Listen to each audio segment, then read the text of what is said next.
There's no doubt the passing game in American football has become a staple of modern offenses. But what about the receivers, the eligible receivers, and the sidelines? The rules weren't always the same as they are today. Timothy P. Brown of Football Archaeology comes in to tell us and explore the differences in the rules when they first started compared to the way they are now. Tim's up in just a moment to tell us all about it.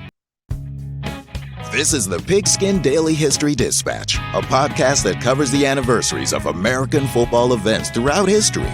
Your host, Darren Hayes, is podcasting from America's North Shore to bring you the memories of the gridiron, one day at a time. Hello, my football friends. This is Darren Hayes of pigskindispatch.com. Welcome once again to the Pig Pen, your portal for positive football history, and welcome to another exciting Tuesday where we get to go back in time and talk about an aspect of football history that maybe is not mainstream, but is definitely worth the listen and education that we're going to get with Timothy P. Brown of footballarchaeology.com. Tim, welcome back to the Pig Pen. Hey, Darren. Good to chat with you again, and look forward to talking about eligibility of receivers. Yeah, the eligible. No dad pun there. Just no straightforward, just information. Yeah, you don't want to talk about the married receivers, just the eligible ones, right? So that's right. That's right. I had to throw the dad joke in. That's really pretty bad. Yeah, that was bad. We'll let you do the dad jokes, and I'll just be the straight man. So from now on. Yeah, so tell us a little bit about the history of the eligible receivers in the sideline. Yeah, this one's fun. I think just one of the things that I like about researching almost any aspect of football history is trying to find stories where the reason we have something today, a rule that's in place today, sometimes isn't the reason that rule was put in place originally. Conditions change, and so sometimes the rule still makes sense despite football evolving, but the original rule was put in place for a different reason than why it makes sense today. So like a great example of that is the roughing the punter penalty. And I won't get into the details of that. There's a tidbit out there, and if anybody wants to search for it, if you put in roughing the punter penalty in football archaeology, it'll come up right away.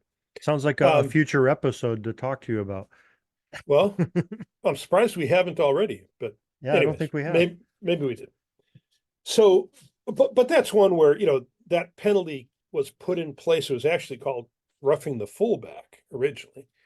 And so, it evolved for reasons that no longer exist in football based on rule changes. So, and the eligible receiver, like stepping out of bounds, that's really what this tidbit is about. And that originated kind of for reasons that no longer exist. So, back in the day, so pre-1933, football did not have hash marks. And so when a player was tackled close to the sideline, if they're tackled 3 yards from the sideline or 2 yards from the sideline or 1 yard from the sideline, the next play started wherever that player had been tackled, just as if they'd been tackled in the middle of the field. So, every offense practiced and kind of had plays in their playbook that were called sideline plays. You'd change the formation so you only had one, sometimes you had to have the center right on the sideline snapping the ball.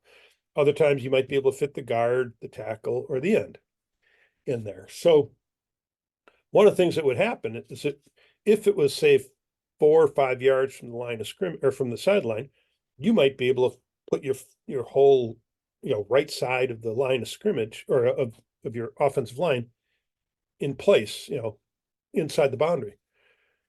But sometimes in order for that, if that end wasn't, if he's the eligible receiver and you're running a pass play, in order for him to get, to avoid the tackle or the defensive end and get downfield, he just run out of bounds, to dodge him, right? And which is perfectly legal. There's no restriction on somebody leaving the field and re-entering the field at that time. The other thing was that That was in the days of the coaching um, rules against coaching from the sideline, which typically required all the players and the coaches to be seated or kneeling back on the bench. So the sidelines were barren. There was nobody there other than, maybe a linesman, assistant linesman or two. So if the end was a line next to the sideline, he could scoot, run 10 yards downfield while out of bounds and then re-enter and hopefully, catch a pass. I So think I think I officiated in the wrong era. That sounds like a much better sideline than when I yes, officiated. yes.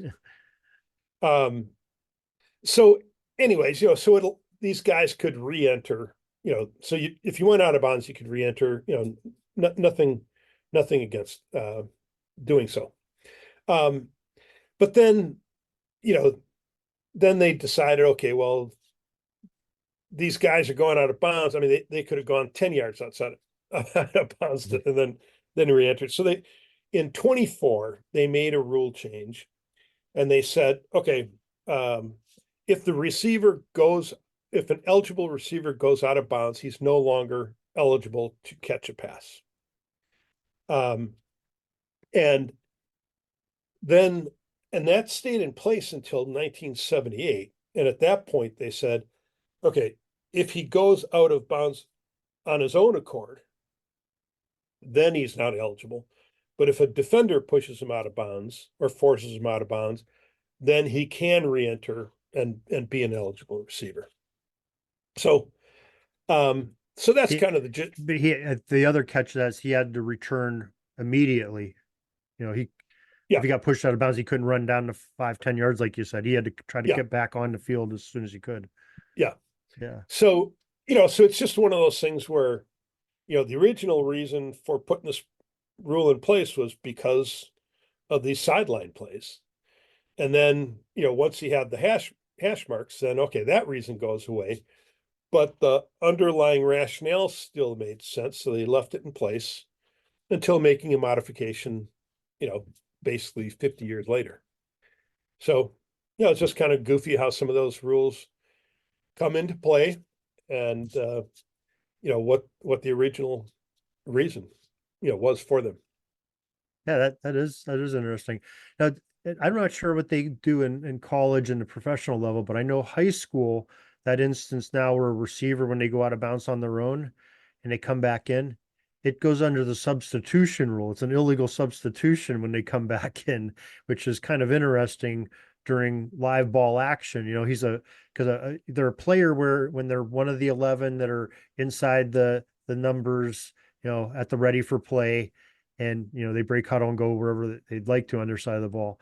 But so they no longer are a player when they exit on their own, and they now become a substitute, and now it's an illegal substitution when they come back on. So it's kind of an odd thing where because most of the rule books I know for the NFHS, they're broke up in dead ball. There's a bunch of rules on dead ball, and then there's a bunch of rules on live ball and kicking and snap and everything. But this one is a live ball that's actually in the dead ball section, which is kind of drives you crazy if you don't know where to find it. It is funny. I mean, so just that's a classic example of you have to try to categorize these things. So what is it, right?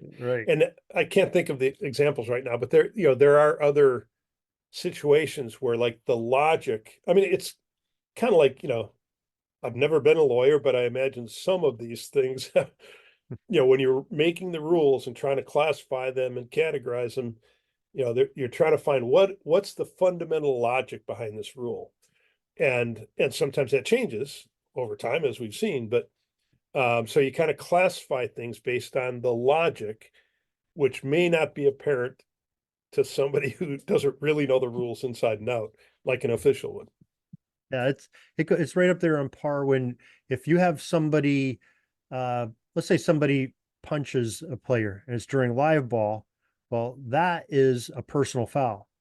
If they do it during dead ball, it's an unsportsmanlike foul. They're both 15-yard penalties, but the enforcement may be different depending on the style of play. Dead ball. I'm not sure. I don't think I recognize that.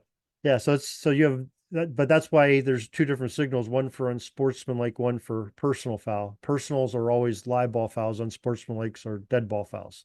All right. So, but you can do the same action. It's illegal. It just depends when you do it. Yeah. No, makes sense, right? Right. You need the distinction, but again, I would guess 95% of football fans don't know that. No, that's true. I didn't know it till I officiated. I mean, I was kind of surprised when I did that, when I learned that. So kind of an interesting aspect though too. So, Tim, that's a great thing, and I'm glad that you shared this with us and wrote about it, and how the rule came about. And it's just interesting how it for a totally different predicament, and they turn it into something with the modernization of the game and how the game flows. So that's pretty cool how they tied that in, and how you brought the story to us. But you have a lot of unique stories like this that you share on a regular basis, and maybe some of the listeners out there and viewers would like to be interested in hearing what you have to say on as you're saying them in your tidbits, and how could they participate in something like that? Yep, just go to footballarchaeology.com, subscribe, and you'll get an email every time that I send out a new post.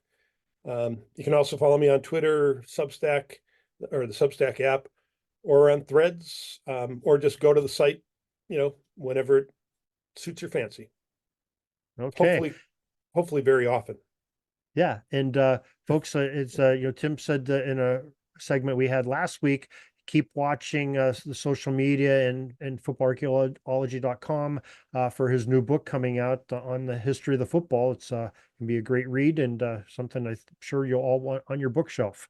So, Tim, we thank you for sharing with us again another piece of football history, and we'd love to talk to you again next week. Okay, look forward to it. Thanks, Darren. That's all the football history we have today, folks. Join us back tomorrow for more of your football history. We invite you to check out our website, pigskindispatch.com, not only to see the daily football history, but to experience positive football with our many articles on the good people of the game, as well as our own football comic strip, Cleat Marks Comics. Pigskindispatch.com is also on social media outlets, Facebook, Twitter, Instagram, and don't forget the Pigskin Dispatch YouTube channel to get all of your positive football news and history. Special thanks to the talents of Mike and Gene Monroe, as well as Jason Neff for letting us use their music during our podcast. This podcast is part of the Sports History Network, your headquarters for the yesteryear of your favorite sport. You can learn more at sportshistorynetwork.com.